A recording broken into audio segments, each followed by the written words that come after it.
Go. Welcome to the Embassy of Armenia.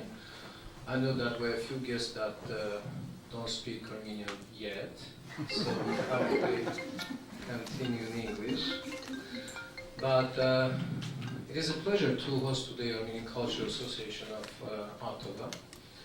Thank you very much. We know that it's a very small community here in Atala, but they strive to organize and to help our brothers and sisters in Syria. I don't want to speak long, but I want to emphasize only one thing. Inadequate response, inadequate recognition of Armenian genocide back in 1915 is one of the reasons why all those atrocities still continue in front of our eyes over the course of 100 years. We're all connected. It doesn't matter where that atrocity happens, in Armenia or somewhere else. It can be repeated again anywhere. In Rwanda, in Cambodia, in Europe, and elsewhere. I don't know, we're not learning our lessons, probably as a humanity, because it is happening all the time, unfortunately.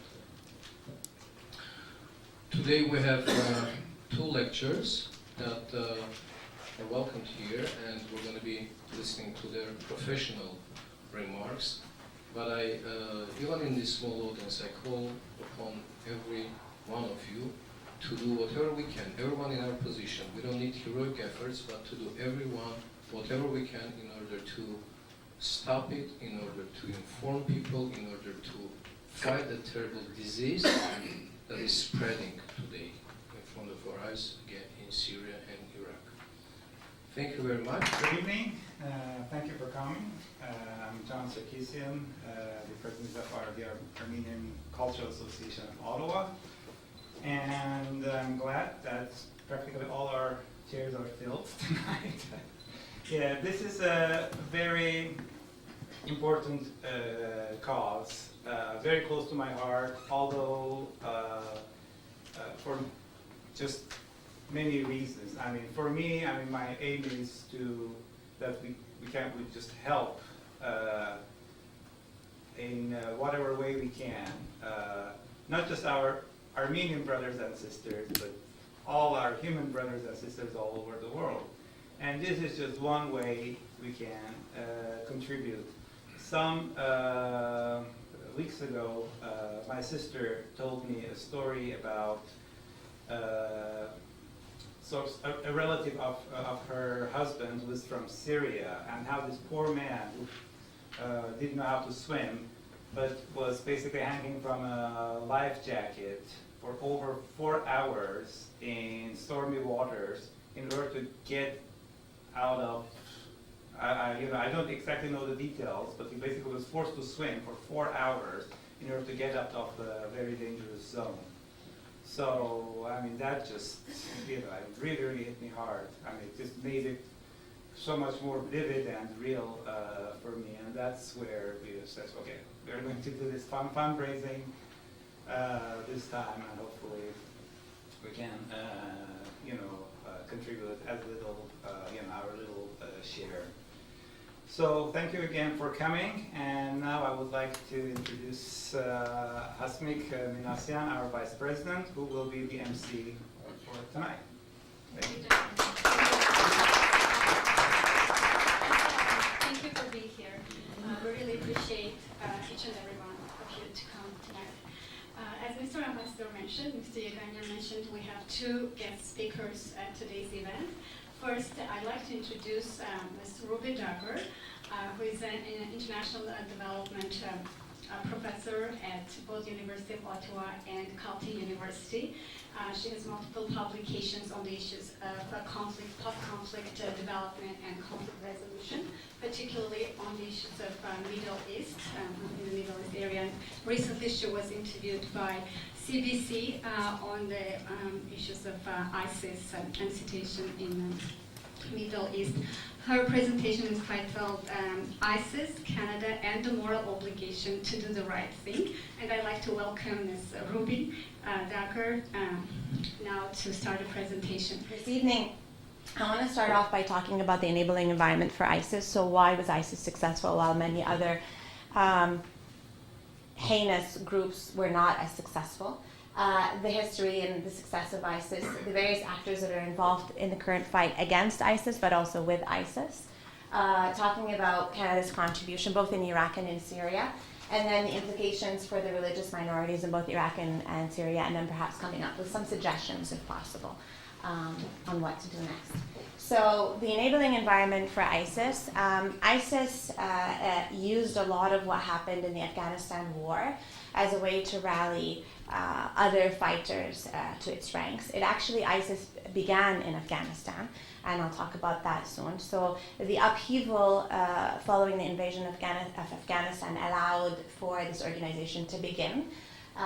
The invasion of Iraq, the removal of Saddam Hussein, and the reconstruction plan that was put in place that was inadequate for Iraq and for the environment and the conditions and the histories and the structure and the culture of Iraq and the past allowed for the rise of ISIS in a sense where a lot of the reconstruction plan looked at the technicalities and not necessarily how the real life was, and by looking at the technicalities and assuming that establishing a democratic structure and a democratic system would solve the problems that would be upcoming in Iraq, especially with the different religious groups that exist and the problems in the ethnic and the religious environment.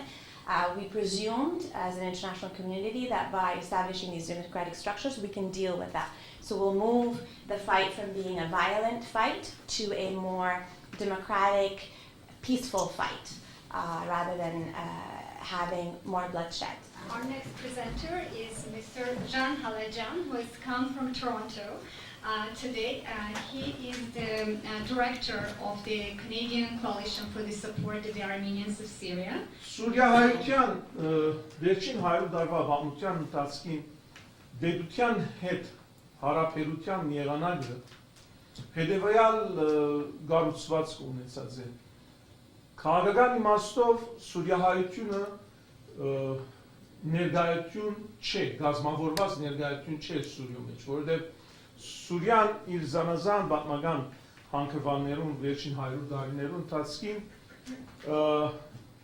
չէ շնորհած փոքրամասնություններուն այն իրավունքները, որ իրենց քաղաքական ներկայությունը ունենան սուրիական քաղաքական կյանքի մեջ։ Բայց եւ այնպես